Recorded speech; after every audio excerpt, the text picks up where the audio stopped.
It's time now for Countywide, a special presentation of Yavapai Broadcasting News. Join Paul David and Jen Cohen as they talk with our community's leaders, newsmakers, and people in the know. You'll hear about the hot topics that affect all our lives in Yavapai County. And now, here's today's Countywide. Welcome to Countywide. I'm Paul David. As always, it is great to have you in studio today. We have Yavapai Emergency Management Spokesperson Marcie Slay. Welcome back to studio, Marcie.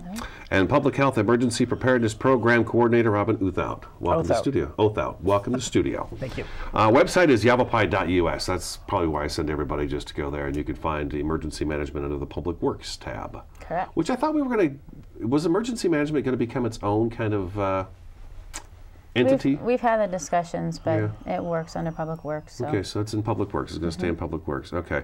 I thought we'd have Marcie come in and Robin come in today to kind of recap kind of 2017 and the events that took place in 2017, because we had our fair share of a few tragedies and events that took place in Yavapai County. Let's recap some of those. Which one jumps out at you first, Marcie, because you're biggest, front lines? Yeah, Goodwin Fire. Goodwin Fire. That was our largest. That one we have to be very thankful for it didn't turn into what California is experiencing right now. Right. And so the fuel breaks that have been done ahead of time and things like that have really helped the community not turn into a tragic event. So that was the biggest. Then we had the flooding right after that. And so those are the two that jump out to me because they took up a lot of effort from the entire community to help everybody get through it. Now, you talked about fire breaks. Now, those have been going on, and I noticed we're getting more and more of those around Yavapai County. Key locations. I know Yarnell had one put in, and that was a big saver when the fire hit. The Tenderfoot came in, so that was a big key one there. And then Mayor did have one. Yes. And that's kind of what slowed it down and turned it away and actually saved the day, was just that preventative maintenance out there. Yeah, and Prescott National Forest and Prescott Fire and Central Fire, everybody works together on trying to put those in and working with private homeowners to get those completed. And they really do make a big difference, not only to slow things down, but then to give an access point for firefighters to get into the area and they're not overtaken by trees lit up on fire and things like that. Right. So it's a really good way to help save the city and reduce the risk that it could carry on to other places. It gives a fire team a place to stand where the fire's just not going to rush right over the top of them. That's exactly what we're trying to stop, is that from happening. So, yeah, that's a good thing. So is the Goodwin Fire, all the paperwork taken care of? Because I know there was emergency declarations and all that made during that. Yep. So how did that come along? Just finished all of the submissions to the FMAG, which is a Fire Management Assistant Grant. And then also we have other parts of it, that the recovery side of it, that went down to the state, into Department of Emergency Management. And so those are all completed. We had submissions for Public Works and Health Department, Sheriff's Office, Prescott Valley Police Department. Of course, all the fire agencies do their own submissions, so they're all complete. Everything's been submitted. Wow. Yeah, it's a lot of work. Yeah, it takes a while to get it completed, too. You don't really think about that. You don't think it's going to take months to deal with a tragedy like that. But then, and let me ask you this, so that's the Goodwin Fire. Is it the same for the flooding then? Do we have all separate stuff that has to be done for the flooding? Oh, yep, boy. so once we finish the fire part of it, then you got to go back and do all the flooding side, as well as for Public Works, we have a lot of the same people that respond to both incidences, so we have to separate that out and go, okay, was this fire or was this flooding? Was this recovery or was this suppression? Yeah. Yeah. So you have to go through and really check numbers and check timesheets, and everything has to add up, and you have to show proof, and so it takes a long time. So there's some other staff that assist in going through all the timesheets and equipment shift tickets and everything else that we have to do, and then that all goes down to state. But it comes back, so it's right now I'm still getting questions and answering questions from the state on the submissions that were sent down. So it's not over yet. We still have probably another month worth of paperwork to complete up. So. Holy cow. Okay, that's that red tape, huh, that we hear about.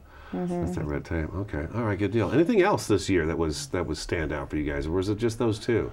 Those are the biggies, yeah. Those are the big ones, huh? That really consumed a lot of time, and big scare too. The Goodwin fire was a huge scare. I don't think we've actually had, I'm trying to think back now, all the years I've been doing this now, that we've had a tragedy like that happen that resulted in so many evacuations. I think that was the largest evacuation that I was involved in reporting anyways. Yeah, I believe that probably was one of our biggest. And then this one had a lot of large animals that we haven't had to deal with in the past.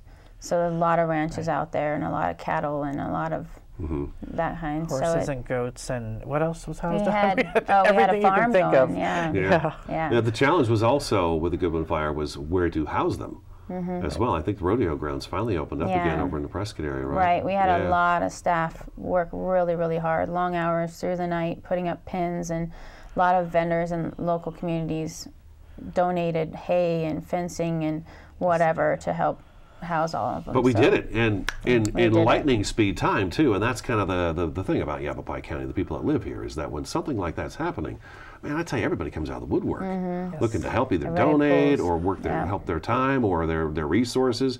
You know, they just jump in. The phone bank actually received over 400 calls in 1 hour from people offering up going to pick up livestock or house livestock. See, that's amazing, isn't it? Isn't that great, though? Yeah, it's wonderful. We have a great community. So many people come out to help. Maybe we should touch on that a little bit. If people want to do that and be on a full-time basis, it'd be good to. There's agencies within Yavapai County that people could contact to volunteer with. Right. I want to say the Animal Disaster Services. That would be a perfect one right there. Yep. That gets your foot in the door, and then when an emergency does happen, you've got some training, because that's the key. Is people want to volunteer right away, but it's like, well, you haven't had this training. You have to have some training first. We can't just let anybody just come in and handle animals or, you know, go to the shelters and help with kids or whatever. You have to have the training and the background checks and everything else first. So you do want to just, I mean, you can start by just calling emergency management, and we can get you in touch with whomever you want to volunteer with, and we can get you to the right person. Yeah, and that's going to be necessary. I feel like, and we're going to get into this today too a little bit, is talking about our current weather status and how awful it is right now, and how dry it is. I mean, we're back to doing stories every day about just the One Less Spark campaign. It's like, I feel like almost summer never ended. The monsoon was here, and it was a decent monsoon, and it got everything nice and wet, but wow, it's been a long time since that monsoon was here now. And all that did was help grow weeds. Right, and that's kind of Arizona. Either it doesn't rain and the weeds don't grow, or it does and then they do grow and then it gets dry again. So we have to take our first break already, okay? Website is yavapai.us. Yavapai Emergency Management Spokesperson Marcie Slay in studio today, and Public Health Emergency Preparedness Program Coordinator Robin Oothoudt. Stick around. Countywide back in just a couple minutes.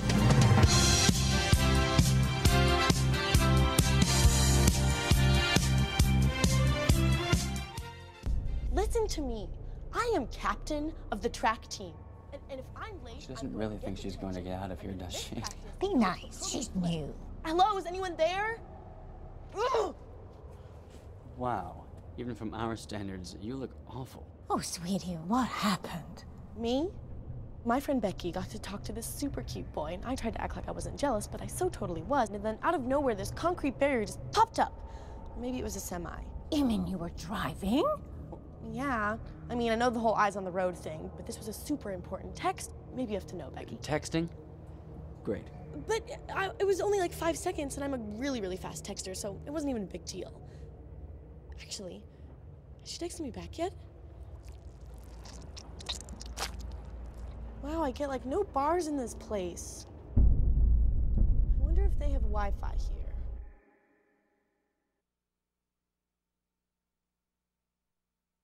There are people who struggle with addiction and homelessness. Sometimes it may feel like there is nothing we can do to help.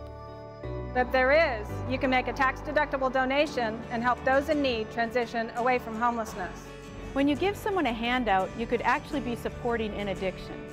A better life starts with better health, especially for those living in the streets. Support solutions, not addictions. You can make a difference. Visit cottonwoodcares.com. Q102.9 plays all the hits. Yo, what's going on? This is Drizzy Drake. Ariana Grande. Maroon 5. This is Rihanna. I'm Shawn Mendes. Hey, it's Bruno Mars. Ed Sheeran. What's up, guys? It's Justin Bieber. You're listening to The Weeknd. Start your day with Brian James in the morning. You'll get at least 10 songs in a row during your ride home with Julie Page. Zach Sang Show. Catch the Zach Sang Show weeknights 7 to midnight. And Kelly Fox weekends on your home for hit music. The Q102.9 and 104.9 in Prescott and Cottonwood.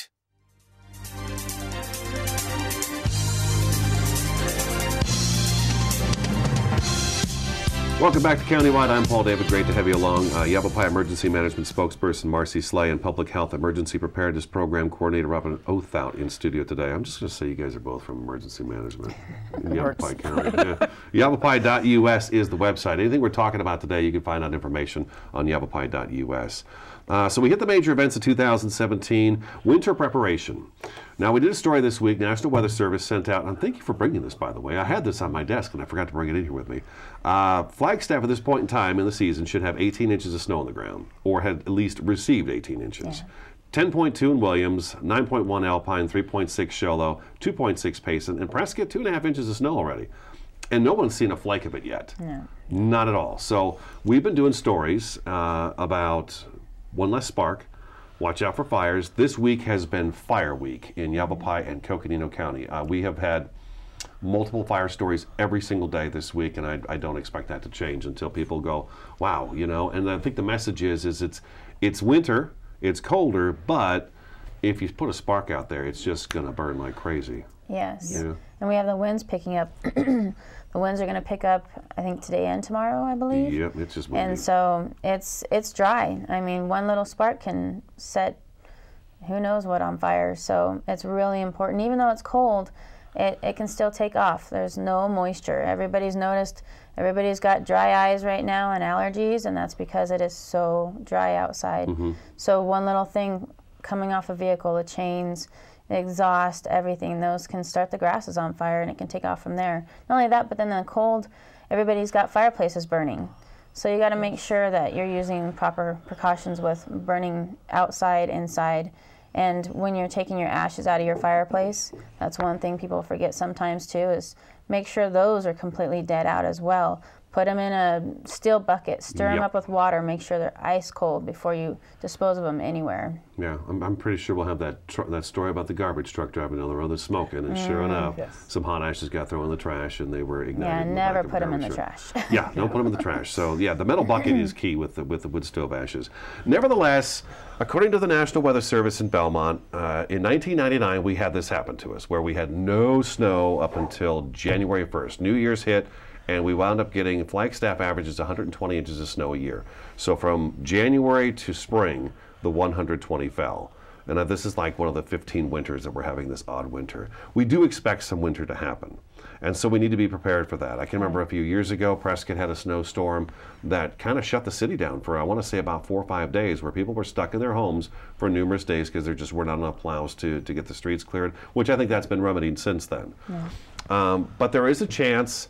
And I've had power outages at my house that have lasted 24 hours or more. So there are certain things we should probably have in our homes. Yes. What are some of the things we should have in our homes to be prepared for something like that, just in case, for some reason, we get stuck in our house? Well, extra medications, extra food for your families, just extra supplies. You want to have batteries, flashlights, some way of keeping warm. Make sure it's a safe container heater that you can have in your home that doesn't produce chemicals that are going to cause issues. No barbecues, don't use your oven, things like that. Yeah, no. Don't be lighting those things in the house. Yeah, so you just want to make sure you have all those extra things. As the weather does come in, one thing is traveling in that. So there are some people that, you know, they've got to go to their doctor's appointments or whatnot. If we get a really bad storm that comes in, delay your doctor's appointments. If you don't need to be out in it, don't be out in it. Right. And be careful of driving conditions, because you can just slide off the road no matter what you're driving. And if you do have to be out in it, make sure that you have something to, you know, be prepared with your vehicles as well. You should have a blanket in there. You should have, you know, ways to keep warm. You should have chains if they're, you know, a possibility. Have food and water. Water's a biggie. You know, we can all get by without food for a few days, but we're not going to last long without water. So always have enough water with you. Okay, so like a jug of water, gallon of water, just have it sitting in there. But it's going to freeze. I think that would get thawed out enough to keep you going for a while, huh? Yeah. Food. What kind of food items? Let's say the power's out and I've got an electric stove. So now I'm, I guess I could eat that can of soup cold, and I would if I had to, but you should have various food items that you can keep kind of stashed in the pantry. And things like that you don't have to cook. Yeah. And then power outages. Power outages possibility as well. So again, there's with battery-powered things. Battery-powered radio, flashlights.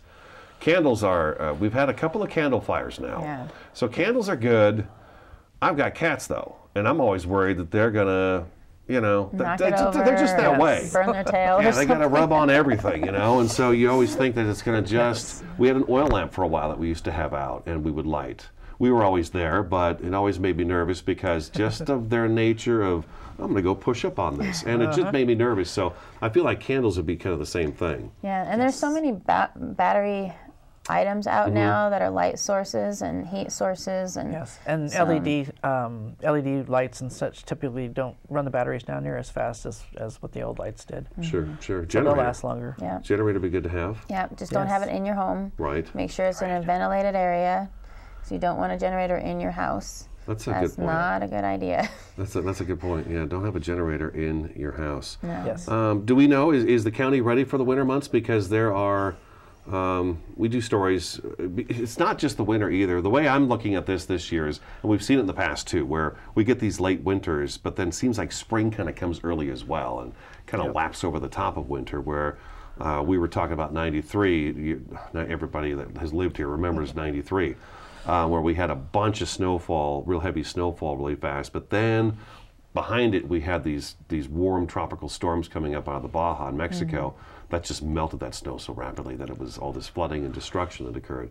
So is the county ready for that sort of thing if that should happen? Yes, we have, every year our roads crew has a winter preparedness training, a snow training basically, and so everybody talks about how they would drive their vehicles, how to put snow chains on, what they would do. They create their schedules for snow plows and go through all of that. They have people on call at certain times every week, and so they're prepared for snow. And then of course we're prepared for the rain afterwards or the flooding afterwards if that did happen. We do have the proper equipment to get in there and clear roads and get traffic moving again and things like that. So sand and sandbags is all at all the county yards, and usually it's going to be at the fire stations too. Yeah, so usually right before this time of year I would be calling around fire stations and making sure everybody's got sandbags, but we haven't had much. We did do that during monsoon season, so I do know that there's still supplies at all the fire stations. And then when the spring rains come again, we'll be doing sandbags and sand again. We're looking into buying some more items, so we have things available. So if that does happen, we're ready. I feel like when I have you or Denny come in to talk, over the last few years, our main goal, that the message we're always been trying to get out is be prepared. And you said prepared several times right there in your last comment there. So I feel like if we're prepared for these things, the idea is to be prepared, to practice a little bit, so that when these events do happen, we don't sit there and panic and wonder what to do. It's like practice is really important. Practice. You probably practice all the time too, right? It's essentially, it is what we do, because emergencies aren't occurring all the time. So what we're doing in the meantime is we're creating plans for certain types of emergencies and practicing those plans to make sure that they're going to work. We find our gaps in there, what didn't work, so that we can change them up so that we know what we're doing when it does happen. Yeah, see, we should be doing that, everybody should be doing that in their own home. It doesn't take long to do that. Yeah, and we're always talking about it with children, with every age group, of having the 72-hour preparedness kit. Make sure you've got your supplies in there, extra medications in there, food, water, everything you need to survive if you lose power, if something happens, you can't return home. I was just talking to a Girl Scout troop yesterday, talking about, if you can't go home, have you talked to your parents? Where are you going to meet? What are you going to do? How are you going to get out of your house? Do you know your best route out of your house? And do you go back in? No, you don't. You stay out. You call somebody. We were talking about that just the other day. So we are always saying be prepared, because people, even in areas where wildfire's not going to hit me or flood's not going to hit me, you never know. What if? And not only that, but the home fire 5 houses down could catch to the next house, to the next house, and then you know you're getting called to leave immediately. So you never know what could happen. There's a lot of really good information that people can find at ready.gov, and what's there also are templates for communication plans for your family. So you have your lists of phone numbers and so on. The information that sometimes a text will go through easier than a phone call. And you also have an evacuation plan for your house and your neighborhood. You should know more than one way out of your neighborhood, because if you've got a fire or some event down here where you normally go out, do you have another way out of your neighborhood? It's really important to know that. Okay, let's take our second break. Yavapai.us is the website.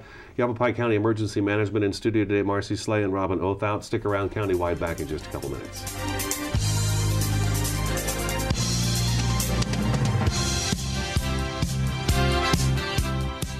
This is Bruce Morrow, Transportation Manager for Cottonwood Area Transit. Remember, we cover the entire Verde Valley and Sedona. Cottonwood Area Transit has you covered wherever you want to ride in the Verde Valley, all day, every day. Take Cottonwood Area Transit through Clarkdale, Verde Village, and from 26 locations in Cottonwood. With Verde Links, it's a quick and easy trip to Sedona every day. Don't forget our connectors to Camp Verde.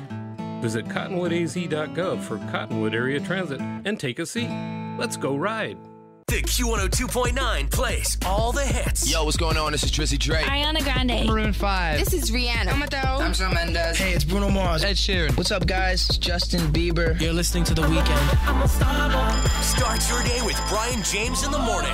You'll get at least 10 songs in a row during your ride home with Julie Page. Zach Sang Show. Catch the Zach Sang Show weeknights 7 to midnight. And Kelly Fox weekends on your home for hit music. The Q102.9 and 104.9 in Prescott and Cottonwood.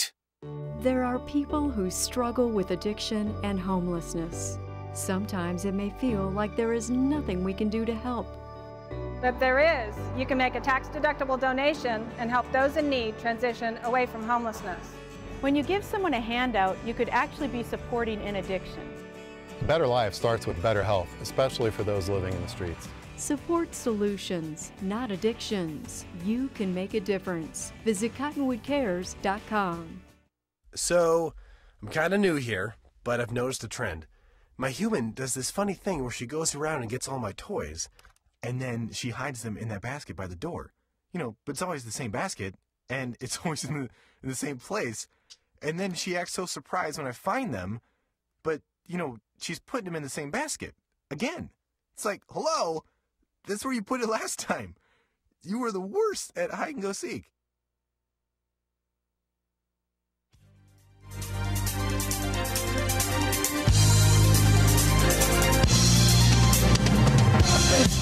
Welcome back to Countywide. Just a couple minutes left in the program, sitting down with the emergency management today, Marcie Slay and Robin Oothoudt. Okay, so we talked about, we did do a show on the flu shots, but those are still available. Yes. We haven't really, have we seen the flu in Yavapai County? Yes. Yeah? In fact, Arizona's having a very bad flu year, so it'd be a really good idea to get a flu vaccine. Okay, so we are having a bad, how is the flu vaccine this year? It's been more effective in the past. The nasal spray is no good. Yeah, I haven't heard on the nasal spray. Okay. We'd love it if it was a little bit more effective than it is, but the key is that if you've had the vaccine, even if you do end up getting flu afterwards, you won't have near as bad of a case, most likely. Okay. So we're still, promoting that, and if you want more information, cdc.gov would be the place to look it up. Okay, so flu shots, and then be prepared. That's the one thing. If we get anything out today, there's all kinds of things that are going on right now. I mean, there could be, we could definitely get some winter snowstorms. We always do. They always happen. And in Arizona, anybody that's lived here for a while knows that it's all or nothing. So they're usually pretty big when they do happen. We see it with the monsoon. We see it with the rainstorms we have. We see it with the snowstorms we have. So there's always that. Right now, we're like in wildfire season again. So there's a thing that we got to watch out for. Do you have defensible space around your home? It seems so weird in the month of December to be talking about defensible space, but we might as well push that as well because we need it. Yeah, you need to make sure you've got clearance around your property. So if anything does start, that it doesn't reach your house, try to protect your property. But while you're doing that, be careful of sparking. You don't want to be out there using a chainsaw or weed eater right now if you've got some really high grasses. Try to do a little more hand thinning and try to reduce the I sparks. think a lot of prescribed burning or personal burning through the fire districts and departments. I think that's done right now too. I think they're just holding off on that as well. So, yeah, we've got like a winter wildfire season going on right now. We could have some major winter storms that come on. It always causes power outages, never fails. So there's always that. When it does start snowing, slow down the roads. It's snow, it's ice, so you're not going to be able to drive as fast. And then we could have some flooding in the spring, because that's kind of a typical Arizona thing as well. So that's it. We're out of time. Robin, thanks for coming in. Thank you. Marcie, good to see you. Thanks for coming in. That's today's Countywide. Their website again is yavapai.us. Thanks for watching and listening, and we'll talk to you again next time.